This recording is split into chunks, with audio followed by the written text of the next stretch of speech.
দুবরাজপুর ব্লকের হেতমপুর গ্রাম পঞ্চায়েতের তৃণমূলের অঞ্চল কোর কমিটি ঘোষণা হওয়ার সঙ্গে সঙ্গেই আবারও গোষ্ঠীদ্বন্দ্ব দেখা দিল এলাকায়। জাগো বাংলা দুবরাজপুর ব্লক নামে একটি হোয়াটসঅ্যাপ গ্রুপে তৃণমূলের দুবরাজপুর ব্লকের যুগ্ম আহ্বায়ক রফিউল হোসেন খান একটা পোস্ট করেন, যেখানে দেখা যায় হেতমপুর অঞ্চল তৃণমূলের এই কমিটিতে 12 জন সদস্যের নাম রয়েছে এবং নিচে লেখা রয়েছে বীরভূম জেলা ও দুবরাজপুর ব্লক কমিটির সিদ্ধান্ত অনুযায়ী হেতমপুর অঞ্চলের কোর কমিটি গঠন করা হলো। আর এরপরেই দেখা গেল হেতমপুর অঞ্চল কোর কমিটির 12 জন সদস্যের মধ্যে 5 জন সদস্য ওই কমিটিতে না থাকার কথা জানান। শুধু তাই নয়, আসন্ন বিধানসভা নির্বাচনে তারা ভোট প্রচারে থাকবেন কি না সে নিয়েও প্রশ্নচিহ্ন দেখা দিয়েছে। এই কমিটি গঠন করার পেছনে হাত রয়েছে তৃণমূলের দুবরাজপুর ব্লক কমিটির আহ্বায়ক রফিউল হোসেন খানের বলে অভিযোগ করেন হেতমপুর গ্রাম পঞ্চায়েতের উপপ্রধান শেখ সবুর আলী। এই মুহূর্তে দলের হয়ে এরকমভাবে যদি দল যদি না চায় যে দলটা জিতুক, সেরকম পদক্ষেপ যদি দল না চায়, তাহলে আমরাও ভাবনা চিন্তা করছি যে কিভাবে ভোট করব। হয়তো কারণ যে কমিটি হয়েছে তাতে আমরা থাকলেও সেই কমিটির মাধ্যমে কিন্তু হেতমপুর পঞ্চায়েত জেতা সম্ভব নয়। তাই সেই হারের দায়বদ্ধতা আমরা কেন নিতে যাব? কারণ হেতমপুর এমনিতেই একটা বিজেপির দিক থেকে এগিয়ে থাকা জায়গা এবং আমরা তৃণমূলের ভোটের ক্ষেত্রে পিছিয়ে থাকি। আমরা আগে যে পরিচালন কমিটি ছিল 11 জনের, তাদের মাধ্যমে আমরা পরিচালন করে এসে পরে সেই লিডটাকে অনেকটা বিজেপির সঙ্গে দূরত্বটা অনেকটা কমিয়ে নিয়ে এসেছিলাম। কিন্তু এই নতুন কমিটির মাধ্যমে আমার মনে হয় না সেই যেটা যত কমেছিল সেই কমাটাও আর থাকবে। এর থেকে অনেক বিজেপি লিড বেড়ে যাবে। তাই আমাদের এই মুহূর্তে দলের কোনো কর্মসূচিতে আমরা অন্তত থাকতে ইচ্ছুক নয় এই মুহূর্তে। এই সিদ্ধান্ত নিলেন বলতে দল, আমরা জানেন আপনাদের সবাইকে ডেকেছিলাম আগেরবার, যখন কমিটির পূর্বাভাস পেয়েছিলাম আমরা যে কমিটি এরকম একটা ডিক্লেয়ার হচ্ছে, সেটা আলোচনা হয়েছিল। সেই মুহূর্তে জানানো আমাদেরকে, কিন্তু অফিসিয়ালি ডিক্লেয়ার হয়নি। তারপর কিন্তু একটা দীর্ঘ সময় পেরিয়ে গেছে, প্রায় 1 মাস পেরিয়ে গেছে। দল কিন্তু আমরা কেন সেই সময় ইস্তফা দিয়েছি, দল কিন্তু আমাদেরকে কোনো জিজ্ঞাসাবাদ করেনি। আমরা ব্লকের নেতাদেরকে জানাই আমাদের অভিযোগ, তারা বললেন এই সিদ্ধান্তটা জেলার কাছে হয়েছে। তারপরে আবার 2 দিন আগে জানতে পারি জেলা সেটাকে আবার ব্লকের ওপর ছেড়েছে। তো ব্লকের ওপর যে সেই সিদ্ধান্ত ছাড়লো, তো ব্লকের কোনো আলোচনা ছাড়াই আবার একটা কমিটি হঠাৎ করে হোয়াটসঅ্যাপ গ্রুপে ডিক্লেয়ার করে দেওয়া হলো। যে জায়গায়, প্রথম আমার প্রশ্ন, যে জায়গায় দ্বন্দ্ব আছে সেই জায়গায় একটা কমিটি আপনি হোয়াটসঅ্যাপে ডিক্লেয়ার করে দিচ্ছেন, সেই কমিটি চলবে কীভাবে, কর্ম নির্ধারণ কীভাবে হবে, বা সেই দ্বন্দ্বটা মেটানো হলো না। দুপক্ষ যে একটা ছিল সেই দুপক্ষের মধ্যে কোনো মেটামেটি হলো না, হাত মিলানো হলো না, বা সব কোনো আন্ডারস্ট্যান্ডিং হলো না। আপনি একটা কমিটি ডিক্লেয়ার করে দিলেন, কনভেনার একজনকে করে দিলেন, ব্যাস হয়ে গেল, দলের কাজ শেষ। তাতে কি দ্বন্দ্ব মিটে যায়? না, কোনো আমাদেরকে নিয়ে কোনো আলোচনা হয়নি।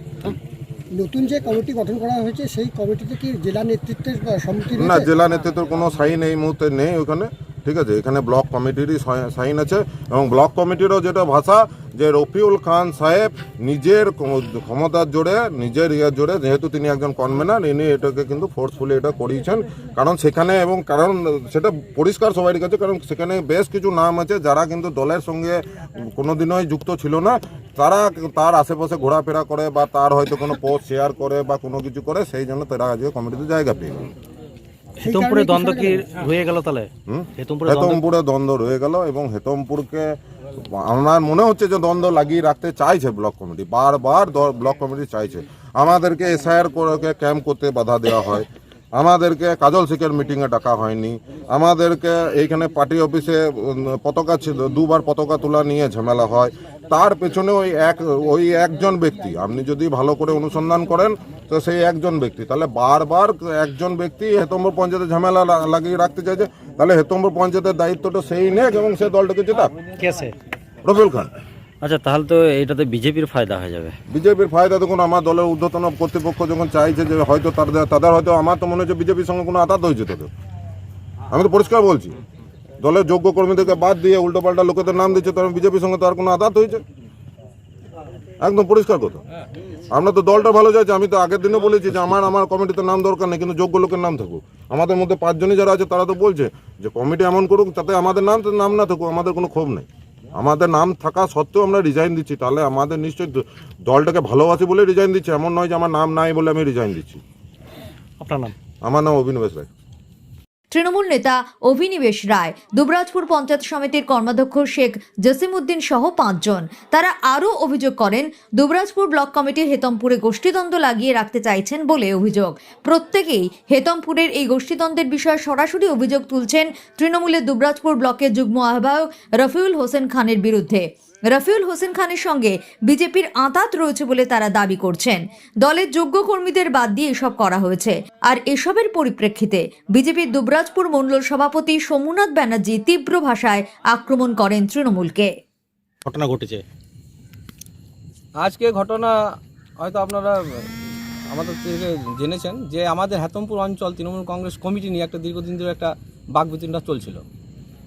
তো যাই হোক, বিগত 3 মাস ধরে এই ঘটনা চলছে। তো কিছুদিন আগে ব্লক কমিটি আমাদের কনভেনার রফিউল খান মহাশয়, তরুণ গড়াই আছেন, আরও 3 জন সদস্য আছেন। তারা একটা কমিটি, হয়তো একজনই রফিউল খান মহাশয়, তিনি নিজেকে ক্ষমতা প্রতিষ্ঠা করে একটা কমিটির সিদ্ধান্ত করেছিলেন। সেটা আমরা কিন্তু কোনো সূত্রে জানতে পারি। সেখানে দেখি যে কমিটিদের মধ্যে যাদের নাম রয়েছে 2-3 জন ভগাস, তারা কোনো দলের সঙ্গে দীর্ঘদিন কোনো যুক্ত ছিলেন না। ওই 2-4টে নেতার কাছে যেয়ে ফেসবুক হোয়াটসঅ্যাপ করে নেতা হয়েছে। তাদের কোনো সাংগঠনিক কোনো ক্ষমতা নেই। দল যদি তদন্ত করে দেখে তাদেরকে রাখার কোনো দরকারই নেই। সর্বোপরি হেতমপুর অঞ্চলে 17টি সংসদ ব্যালেন্স করে কমিটি করার দরকার ছিল, যেখানে তৃণমূলের লোক যারা দলের জন্য জীবন দিতে পারে তাদেরকে রাখা প্রয়োজন ছিল। কারণ আগামীতে নির্বাচন আছে। সেই নির্বাচন একটা ভয়ঙ্কর নির্বাচন, আত্মসম্মানের লড়াই, বাংলার আত্মসম্মানের লড়াই। সেখানে লড়াই যদি প্রকৃতি সৈন্য না থাকে, এই ভগার সৈন্যদের কোনোদিন লড়াই করা যেতে পারে না। দল আমাদের হেতমপুর অঞ্চল একেই তো দুর্বল, আরও দুর্বল করে দিচ্ছে। আমরা এর প্রতিবাদে আজকে আমরা জানতে পারি যে আমাদের এই কমিটি, হেতমপুর অঞ্চল কমিটি 12 জনের কমিটি করা হয়েছে, যেখানে আমাদেরও 5 জনের নাম আছে। আমরা এই কমিটি আগেই জানতে পেরেছিলাম, কিন্তু আমরা আগেই দল থেকে সমস্ত কার্যমন্ত্রী থেকে আমরা ইস্তফা দিয়েছিলাম।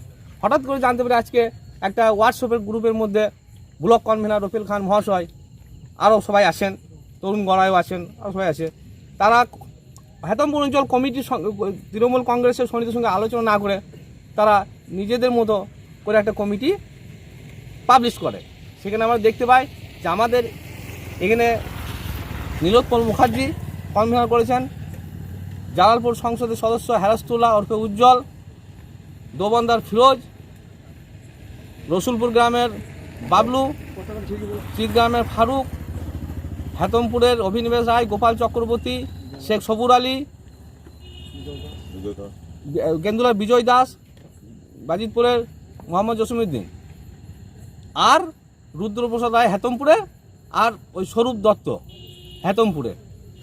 তো এখানে সবই ঠিক আছে। আমি নাম করতে 2-3 জনকে কিভাবে ঢুকালো? তাহলে আমরা কি ফেসবুক হোয়াটসঅ্যাপ করে নেতা হবো? তাহলে কালকে কেউ ফেসবুক হোয়াটসঅ্যাপ করে নেতা হয়ে যাবে? তার কোনো তৃণমূলের কোনো গন্ধ নাই। সেই সমস্ত লোক থাকলে আমরা হেতমপুরে ভোট করবো কি করে? এটাই বক্তব্য। ঠিক আছে, আমাকে যদি মনে হচ্ছে যে জসিমকে বাদে সবুরকে একটা ভালো যদি পুরনো কর্মীকে আনতো, তাহলে আর যাকে কনভেনার করেছে তার তো নিজস্ব কোনো পার্স নাই, সে তো উপরের কান্দে ভর দিয়ে দল করে। তাহলে এরকম করে যদি চলতে চায়, তাহলে কাল থেকে আগামী দিনে সবাই সমস্ত কর্মীরা হোয়াটসঅ্যাপ ফেসবুক করবে, কোনো নেতা চামচাগিরি করবে, তাহলে নেতা হয়ে যাবে। আমরা চাইছি যে এই যে কমিটি আমরা মানছি না, মানবো না। দলের প্রকৃতি সৈন্যরা থাকুক, নিশ্চয়ই মানবো। আগের বার তো নাম আমি করে দিয়েছিলাম, আর নাম করতে চাইছি না। দল জানে যে কারা অযোগ্য বটে, দল ভালো করে জানে।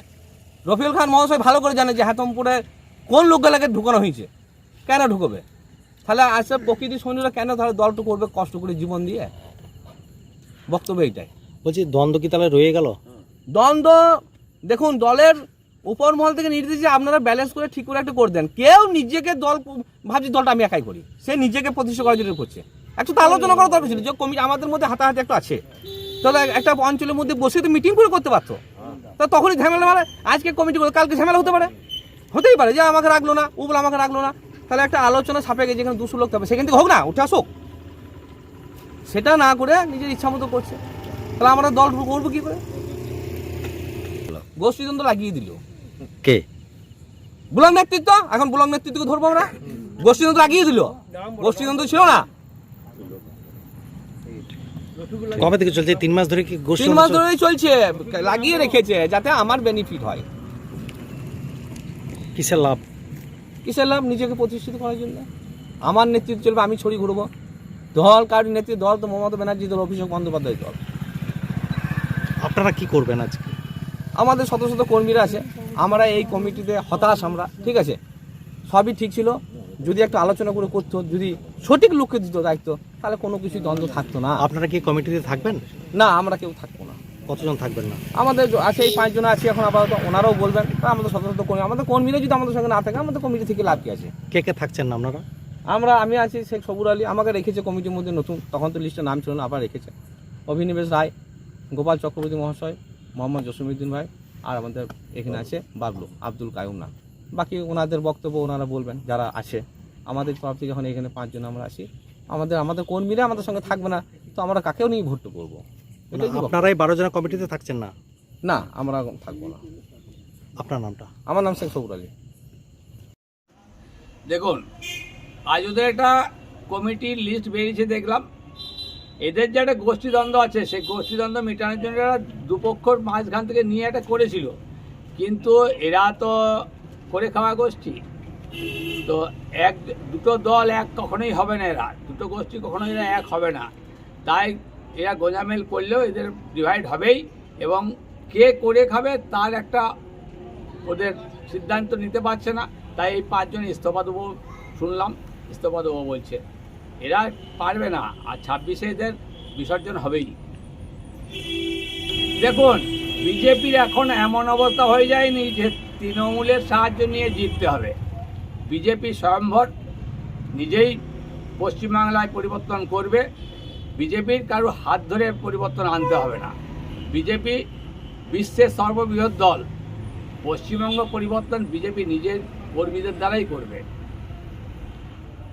দেখুন, একটা কেষ্ট গোষ্ঠী, একটা কাজল গোষ্ঠী, রফিউল আর গোড়াই, এই দুজনের তো একটা লড়াই চলছেই। এরা ভেবেছিল কোনো রকমের একটা গোঁজামেল করে কমিটি করে এটা সমস্যার সমাধান করবে, কিন্তু যেখানে টাকার ভাগের ব্যাপার সেখানে সমস্যার সমাধান হয় না। এই দ্বন্দ্ব থাকবে, এরা নিজেরাই মারামারি করে মরবে। আর মানুষও বুঝে গেছে, মানুষ 26-এর নির্বাচনে তৃণমূলের বিসর্জন দেবেই।